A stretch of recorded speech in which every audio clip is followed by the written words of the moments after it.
आज एक सवाल पूछ रहा हूं कि जब मुल्क की दौलत में इजाफा हो रहा था, एक्सपोर्ट्स बढ़ रही थी, तारीखी हम इस मुल्क में पैसा इकट्ठा कर रहे थे, टैक्स इकट्ठा कर रहे थे, किसानों को वो पैसा मिला है जो पाकिस्तान की तारीख में कभी किसानों को इतना पैसा नहीं मिला। उन्होंने अपनी पैदावार बढ़ाई।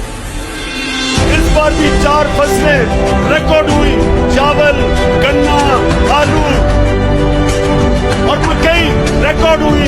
किसानों के पास पैसा आया, किसान खुश। इंडस्ट्री 11 सालों में सबसे तेजी से पाकिस्तान की इंडस्ट्री बढ़ रही थी। तो मैं ये सवाल पूछता हूं कि ये साजिश जो इस मुल्क के खिलाफ अमेरिका के अंदर तैयार हुई और यहाँ मीर जाफर और मीर सादिक ने साजिश करके हुकूमत को गिराया। मेरा सवाल ये है कि ये जो लोग साजिश करके अब ऊपर बैठे हैं, अब बताएं कि क्या आपसे मुल्क संभल रहा है?